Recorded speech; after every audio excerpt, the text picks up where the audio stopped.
I'm Stacy Gordon. Welcome to That's My Jam.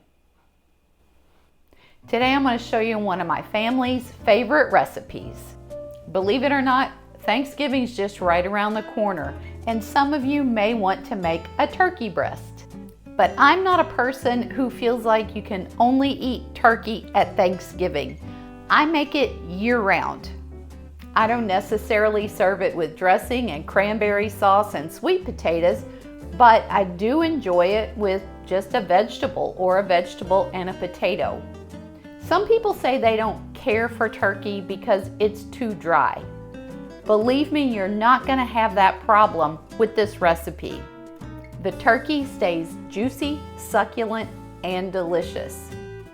And you're going to have enough broth left over to make dumplings or gravy or whatever you want. And possibly the best thing of all, this turkey breast is made in a crock pot.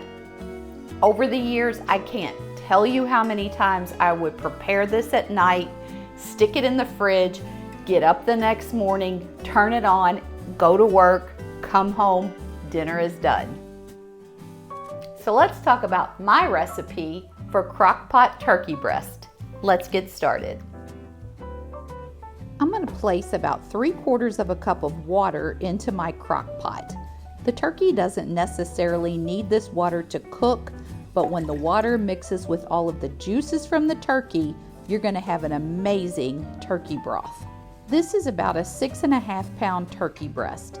Any larger and you're not going to be able to get the lid on the crock pot to close. You want to place it in your crock pot, breast side down. Next, you want to cover with plenty of salt and plenty of black pepper. Don't be shy with that. Next, I'm going to add plenty of dried parsley flakes.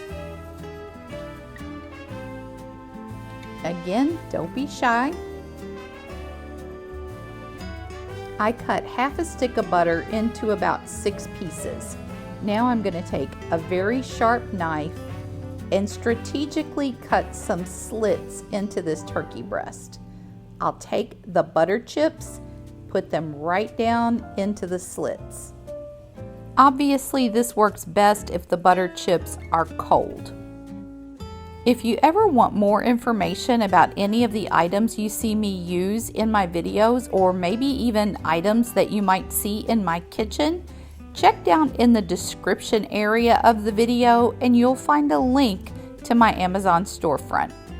There's no additional fees when you purchase anything through my storefront, but I do earn a small commission that helps me offset the cost of producing my videos.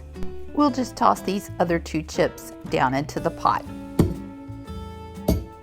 Now I'll place my lid on the crock pot. I want to make sure that fits on there nice and tight. And I'm going to turn this on high and let it go for about 6 to 8 hours. If you turn it on low, 8 to 10. During that time, you don't want to take the lid off this. Just leave it alone.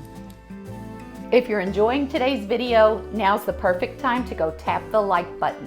And if you haven't already, please consider subscribing to my channel.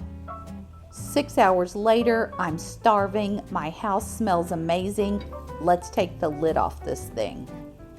It's gorgeous, and look at all that thick, rich turkey broth we've got down in the crock pot. Now guys, I'm not going to pull this out and slice it with a knife and fork. Like everything else you make in the crock pot, this baby is going to fall to pieces.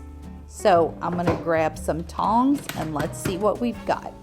I'm going to start by tearing into one of these turkey breasts. Watch how this tender meat just simply falls apart. As you're scooping it out of there, you're picking up a lot of that broth. That's what's going to keep it juicy and succulent when you plate it up. I'm going to continue to just go ahead and pick away at it until I've got all of this succulent, juicy turkey breast out of the pot. Once you've removed all of the good meat, you can use the leftover turkey broth for gravy or dumplings, or simply just to pour over the meat before you serve it. Look at this, guys. beautiful. Guys, my brother-in-law Timmy will be the first person to tell you he typically does not care for turkey, mainly because it's so dry. Every time I serve this and he's around, he always tells me it's the best turkey he's ever had. He's not wrong. You can't go wrong with this recipe, guys. If you want different spices, add them, but this basic recipe for this turkey breast is an absolute winner. Don't forget, if there's anything you saw me use in this video that you think you might like to have for yourself, be sure to check out my Amazon storefront. There's a link to everything down in the description. I truly hope you have a fantastic week ahead. I'm going to be back again with you real soon. In the meantime, turn off the TV, turn on some music, and just keep jamming.